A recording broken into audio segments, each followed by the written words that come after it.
What's up, everybody? How you guys doing? Well, we've got the one and only first ever Hyper Joust tournament here, which is actually Duel. It was called Hyper Joust because it started back when, Duel was still called Joust. So it confused quite a few people, unfortunately, that weren't familiar with it.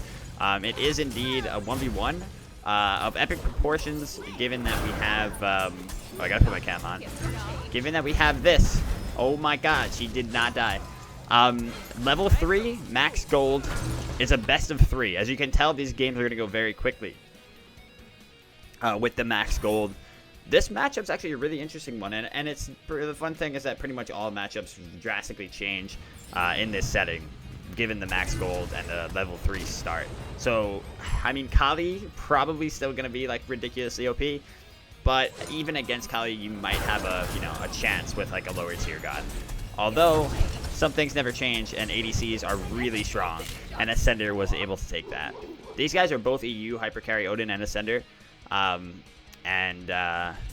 matched them up against each other purposely first round because Hypercarry Odin actually suggested it, that I start matching EU people up against each other for, as much as I can in the bracket. Helps out a lot, so if you're EU and you've wanted to participate and you were wondering, how that works. Generally, I can't do much for you because we play on NA servers, but if you're both EU, then you can choose to play on EU servers, and this works out for you. So getting first blooded, not the biggest deal in this, obviously, because the gold deficit isn't that big of a deal. Mostly, what you're going to worry about is your respawn timers, how much the enemy can take off of your death.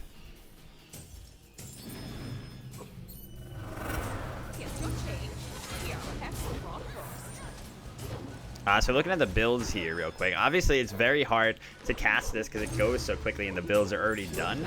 I didn't realize it was like, oh, Hyper Joust, I can cast this by myself, free. They're going to go quick games, easy. I didn't realize that means I have to be on Hyper Cast mode, dude, because we see Hypercarry Odin, and look at his name, being Hypercarry Odin, actually. He's pretty much got this in the bag.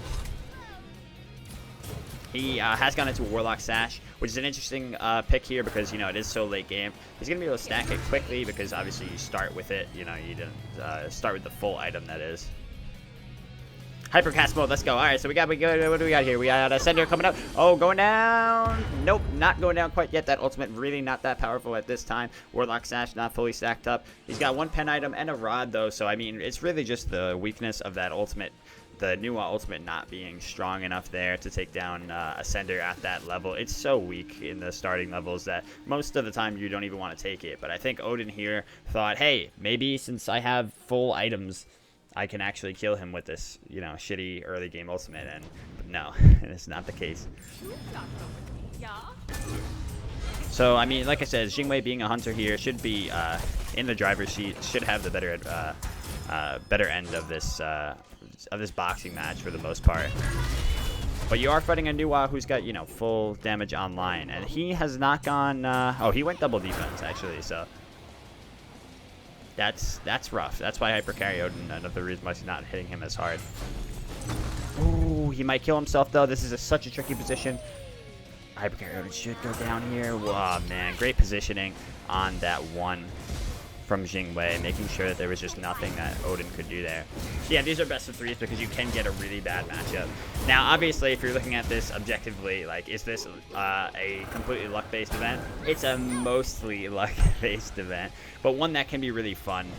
There's no way he's going down to that. Yeah, lifesteal, didn't even need it, but just for good measure. It's mostly luck-based, and it's also, I just think, a nice, like, little fun break and a cool little side event to run.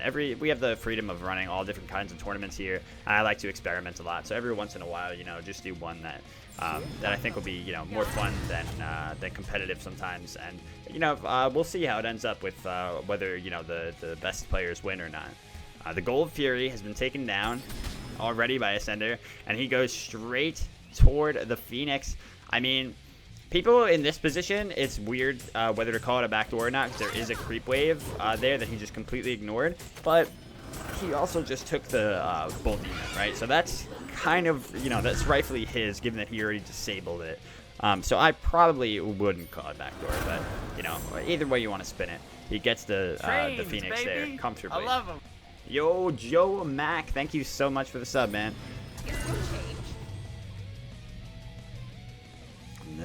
It's tough. A mile a minute. Yeah, there are no restrictions in this game mode. In the future, I might look for restrictions. What I like to do is have one strike each, which means that within the first 10 seconds of a matchup, if you don't like your god, say Hypercarry Odin hates Nuwa here, he can opt to ban her. Ooh, good, or not ban her, but strike out that match. Oh my god, it was incredibly close, but he's fighting into fire minions here. He's got no lifesteal, so he's not going to find any help hitting that minion wave. Ascender's got him in a really awkward spot here. Oh, pops to the Shield of Thorns. Oh. Wow. The ticks from that were very spread out and actually just didn't do that much to him. I'm very surprised. Good luck for Nuwa there, but pretty bad luck in that his Titan is getting soloed right now. Or not even just soloed, hit by the full force of the creeps and the Jingwei. Taken down to taken about a quarter of it off. Ouch. Ouch indeed. Devil Gloves almost finished here for Ascender. The build is weird. He went Titan's Bane with Executioner. It's hard to figure out what you want to build when you just jump into a Hyper Joust too, because all of a sudden you're just handed all of this gold and, you're told to build the best items that you can think of. And it's the same issue that I have in Raid Boss, where I'm not sure what the hell I want to go. Ooh. Damn, that damage was just too much. Unfortunately, it looks like this round 1 is going to go to Ascender, and Hypercarry Odin will fall here. That Warlocks might not have been the play. Up against such an aggressive early game god like Jingwei, who's already at full build, just pressuring you down in your towers, I don't think that the Warlocks could play out there as he wanted to. And then the Chronos Pendant as well, I was not too sure about. I don't think that was the greatest option for him. Maybe something like a Polynomicon to try to even out the early game and get some extra damage going. But yeah, or Bancross. Probably Bancross would have been a good call. But yeah, that's round 1, and we're gonna try to go quickly into round 2. We'll see how quickly we can get into it. Because I asked if they put low spectator delay on these, and it seems like they've been it's been working out. I mean, this is first round still, but we'll see. This part of the video will be cut if they don't do it anymore. Okay, it worked out. That's pretty sick. Yeah, wow, so it actually works pretty beautifully. It blends right into the next one. As long as everybody remembers to do that, that'll be fantastic. Wow, and we're almost late for the game. Okay, hopefully everything's okay on that front. Rob is happy because it's less work for him because he doesn't have to do manual cuts. Thanks a lot, Rob. So now we have an interesting one here. Hypercarry Odin on the Thor and Ascender on Nike. Holy crap!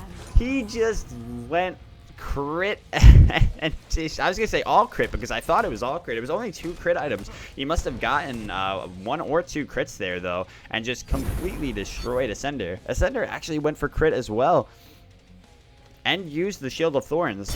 Just wasn't enough there. Odin keeps his own Shield of Thorns and is going to be able to go into this next interaction with that on his side, which is very, very big. It's only 1 defense item on the side of Hypercarry Odin, and his name is so long, but if I call him Odin, then people are like, what the fuck are you talking about? This is Thor, so I can't do it. While 2 defense items on the side of Ascender, which makes a lot of sense given the warrior. What doesn't make a lot of sense for Ascender, in my opinion, are these crit items. I don't think they're going to work at all for Nike. Nike's not a great god, so I think he's thinking, like, what's the best way I can, make her actually relevant? Because he can get rid of her what the hell's it called? Her clear ability, whatever the fuck it is. Like every other god in the game almost can just quickly eliminate her clear and main damaging ability. In the Rend, that's what it's called. In Rend. And yeah, because of that, oh, he actually used it at the wrong time though. She can't get over to him for the autos because of the wall. He wants to go back down on this. I don't know if he should. Nope, got baited, and it does go down. Ascender with a nice response there. Probably going to take the tower. That was so risky and incredibly greedy.